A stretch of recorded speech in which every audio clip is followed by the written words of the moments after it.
What it is, live posse. Ryan Anthony here, and we talking boxing. We have us a title matchup that will only be appreciated by us hardcores. We got Rey Vargas putting his WBC title on the line against Nick Ball. This fight will appear on the Joshua and Ngannou card.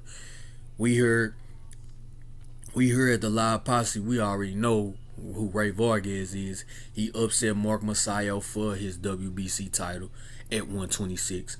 Then he tried to move up to fight for the vacant WBC title at 130 against O'Shaquie Foster, but he wasn't successful.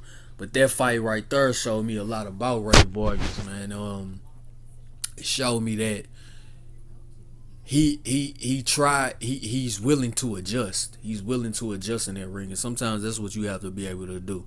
He was willing to adjust. He's mainly a volume puncher, and he's normally the person that's the one that's outboxing his opponent.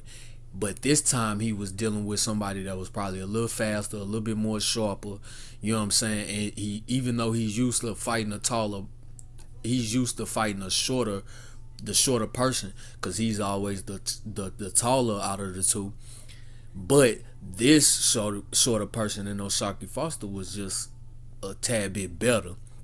But he had to adjust. He couldn't get away with the wide shots that he normally throw. He couldn't get away with throwing a lot of being the volume puncher that he normally is, because he was getting caught in between shots. So it made him kind of slow up, use his jab a little bit more, and it was a nice sharp jab. I was noticing that his jab was sharp. It was bothering O'Shaquie at times, but it showed the greatness of O'Shaquie. I ain't gonna lie. And he still was getting a little wild. He still was getting a little not wild, but he was real wild with a lot of his shots.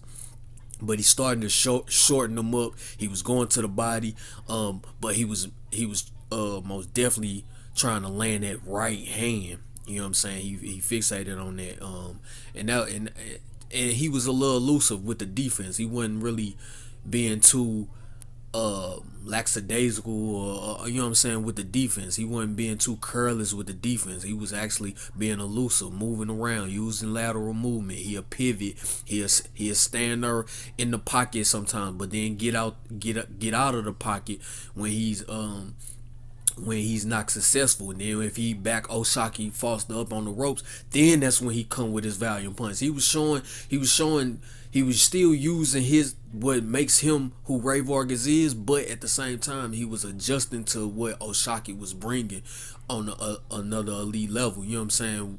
Of our opponent that he's not used to facing. You know what I'm saying? He used to being a little bit better than his opponent. And this time the roles were reversed, and he kind of adjusted pretty well. He came up short, but it was pretty dang on good, if you ask me. So I learned a lot about a lot about Rey Vargas in this fight, and it kind of had me going back and forth with this particular fight. Nick Ball, on the other hand, I like Nick Ball, man, because he's a shorty. You know what I'm saying? Like, do it for the short dudes. You know what I'm saying? I ain't too tall. I'm height challenged. You know what I'm saying? So yeah, But he 5'2". Probably that's what they say on BoxRec. He probably 5'4" or something. But Rey Vargas is 5'10", and that's my only thing. Sometimes the physicalness does come into play a little bit. It don't come height. They say height and you know what I'm saying. Height don't fight, but sometimes it play a part in it, especially if the other person know how to use his length, and Rey Vargas does. Nick Ball, coming off the big win of Isaac Dogbo, man, which was great. Nick Ball, man, pretty good fighter. He pretty decent, pretty fast. He can move lateral, nice feet.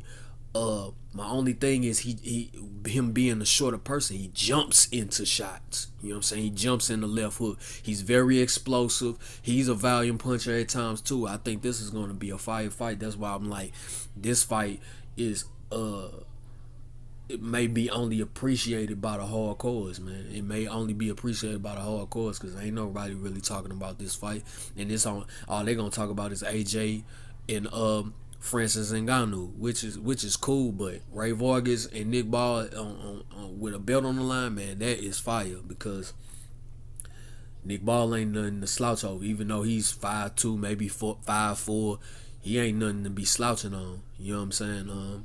Like I said, my only thing is Rey Vargas. He gets away with his height because some people may not know how to use their length against him, and he's so fast in the inside. He can get in the inside, and he good with his feet.